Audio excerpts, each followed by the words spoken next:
दुख देते हैं और इसके मूल में है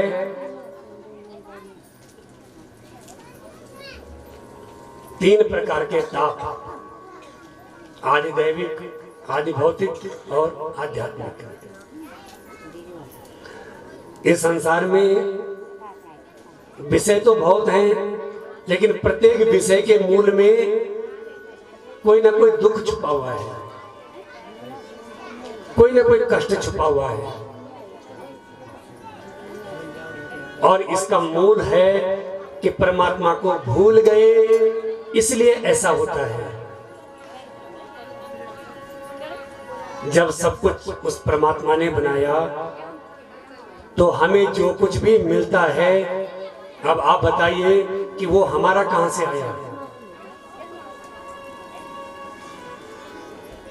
यदि आपने पहला सिद्धांत स्वीकार कर लिया कि हाँ ये सत्य है कि जब मैंने आंखें खोली, जब समझना शुरू किया ये जगत ऐसा ही था, संसार की ऐसी व्यवस्थाएं थी, तो इसका मतलब हुआ कि बन बनाई व्यवस्थाओं में हमें ये सब कुछ मिल रहा है। तो फिर एक बात का जवाब आपको देना होगा, अपने अंदर ढूंढना होगा, तो जब ये सब था तो इसमें मेरा क्या? और जब मेरा नहीं तो फिर मैं क्यों करता है? यदि मेरा नहीं है तो मैं क्यों करता है? और मैं अगर करता है तो तभी तो दुखी होता है, क्योंकि दुख किसको होता है? मैं को। मैं माने अहम, अहंकार। अहम करोति इति अहंकार, मैं करता हूं, ये मैंने किया, ये मेरी योजना है।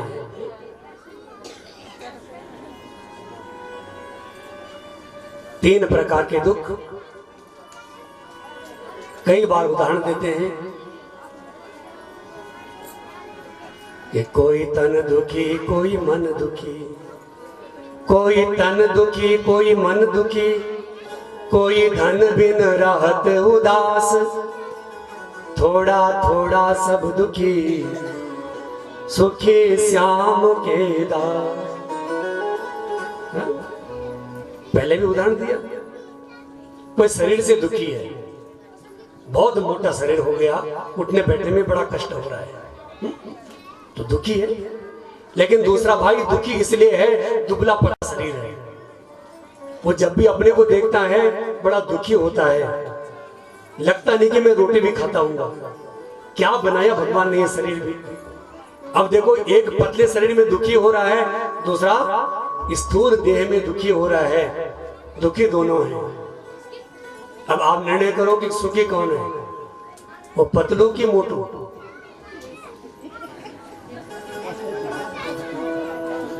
कोई तन दुखी, ये तो दोनों दुखी हैं। हम समझ गए कि ना मोटू सुखी ना पतलू सुखी, तब तो सुखी कौन है? बोला धनवान सुखी होगा। कोई धन बिन रहत उदास। हाँ, कुछ लोग सोचते हैं जीवन में धन है तो जीवन धन्य है, और धन नहीं है तो सब बेकार। हाँ? लगता है ना, जब कोई बड़ी हवेली वाला कोई दिखे, बड़ी गाड़ी वाला दिखे, लगता है पैसा हमारे पास भी होता हम भी सुखी होते, कितना सुखी है बेचारा। लेकिन कभी उसका सुख देखो, कभी टटोलो उसे, वो कितना सुखी है। सुखी तो वो भी नहीं, उसको इतने झंझट है, इतने झंझट है। अगर आप एक बात समझ जाओगे, आप कहोगे प्रभु आपने अच्छा किया, बस जितना है इतना ठीक है।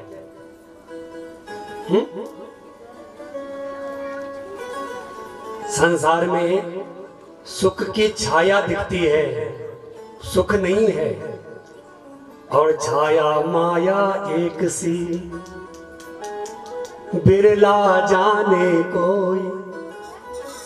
आप कभी अपनी परछाई के पीछे दौड़े? कभी दौड़ना, अपनी जो छाया होती है परछाई, कभी उसके पीछे दौड़ने की कोशिश करना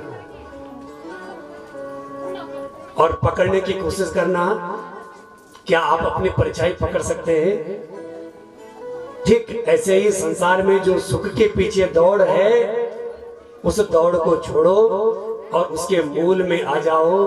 क्योंकि आनंद यहाँ है, लौट करके आओ आओ और प्रेम से भगवान को प्रणाम करो। पहली बात कि प्रभु ये जीव जगत सब आपने बनाया और बनाने के बाद प्रत्येक प्राणी के पालनहार आप ही हो। आप प्रत्येक प्राणी का योगक्षेम वहन करते हो। जब चाहिए जितना चाहिए वो व्यवस्था आप अनायास बना देते हो। और तीसरी बात है कि अंत में संहार की बात आती है तो फिर उसी हेतु बन करके कुछ दिन बाद फिर जिन जीवों का आपने पोषण किया था उन्हीं का संहार कर देते हैं। और तीनों रूपों में आनंद है। जब बनाया तब मोहित नहीं हुए, आहा मैंने कितना सुंदर बना दिया, नहीं। जब पालन किया तो अभिमान नहीं हुआ, देखो मैंने पोषण किया, इतना सुंदर ये बन गया, ऐसा विस्तार हो गया, नहीं नहीं। पालन के समय मोह नहीं होता, जिसे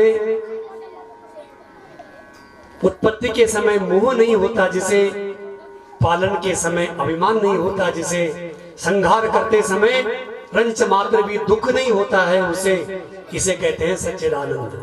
बोले सच्चिदानंद भगवान की जय।